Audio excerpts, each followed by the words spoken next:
19 കഴിഞ്ഞിട്ട് എല്ലാ കുട്ടികളും പറഞ്ഞേക്കുള്ളൂ. വിരുന്നൊക്കെ കുറിച്ചിട്ട് അപ്പത്തന്നെ പറഞ്ഞേക്കാരം. ഒരു ദിവസം മദ്രസ സ്കൂളിൽ പോയിച്ചിട്ട് ഒന്നും വരാല്ല.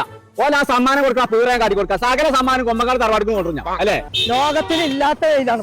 ഏത് അടുപ്പിക്ക് നോക്കാൻ നോക്കോളൂ. എന്താണ് അടുപ്പിക്ക പോയി നോക്കണത്? എന്നിട്ട് അവിടെ ആകെ ജാമു ചൂമാക്കാൻ പാടച്ച തമ്പുരാണ് എവിടുത്തെ മടലേക്ക് ആ മടാള് കെട്ടിട്ടാ എത്താതെ ഉന്നാര തവള ആ മറിയമ്മക്കേ നൻചുലി പണിക്ക് ചൂല് വേണമല്ലോ. നമുക്ക് രണ്ടാക്കും കൂടി ബാഡ് ചെയ്ത് കഴിഞ്ഞാൽ ചൂല് എളുപ്പണ്ടാവും. ഞാൻ പറഞ്ഞ ചൂരി ഉണ്ടാ നിക്കല്ലേ. ഞാൻ മലപ്പുറത്തേക്ക് ജാം ജുമുക്ക് പോവാണെന്ന്. മലപ്പുറത്തേക്ക് ജാം എന്നാ പോവുക. എനിക്ക് തീരെ തലക്ക് സുഖല്ലേ തവളെ. തമ്പുരാനെ 19 മലപ്പുറത്ത് പോലെ ഉദ്ഘാടനമാണെന്ന്. 19 മലപ്പുറത്ത് ഉൽക്കമുഖേ തമ്പുരാനെ കാതറെ ഉൽക്കമു കൂട്ടാലോ പാഞ്ഞോ വെറുതെ പറയാണ്. എത്താണേ എന്റെ തല ഉറപ്പുണ്ട് നോക്കിയതാണത്. കാല ഉറക്കുത്ത കുത്തിക്ക് അത് പറഞ്ഞാൽ മനസ്സിലാവും. എനിക്ക് ജാമും ജൂമും എന്താന്ന് ഞാൻ കാട്ടിത്തരാം. അതുപോലെ മാറാപ്പൊ നീ എത്ര തോണി പോവാ. അല്ല ഇന്ത്യയുടെ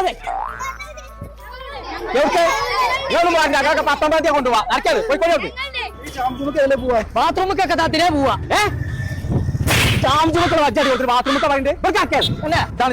ചങ്കള മലപ്പുറത്തെ ഏറ്റവും വലിയ hyper market jam zoom Malappuram കിഴക്കേ തലക്കിൽ 19-ാം തീയതി 11 മണിക്ക് ഉദ്ഘാടനം ചെയ്യാൻ പോകാനുണ്ട്. ഉദ്ഘാടന ദിവസം ഓരോ മണിക്കൂറിലും വിലപിടിപ്പുള്ള ഒട്ടനവധി സമ്മാനങ്ങളാട്ടോ നറുക്കെടുപ്പിലൂടെ നിങ്ങളെ കാത്തിരിക്കുന്നത്. കൂടാതെ ഇവർ ഒരു ബമ്പർ ലക്കി ഡ്രോ നറുക്കെടുപ്പ് നടത്തുന്നുണ്ട്. അപ്പൊ ഒന്നാം സമ്മാനമായിട്ട് കൊടുക്കാൻ പോകുന്നത് ഒരു വേഗനർ കാർ, രണ്ടാം സമ്മാനം 7 പേർക്ക് 7 സ്കൂട്ടി. അപ്പൊ ചങ്ക 19-ാം തീയതി ഒന്നും നോക്കണ്ട, പേരെ അടച്ചുകൂട്ടി നേരം ഇങ്ങോട്ട് പോകുന്നുള്ളൂ മലപ്പുറം കിഴക്കേ തലക്കുള്ള ജാം ജൂമിന്റെ ഉദ്ഘാടനത്തിന്.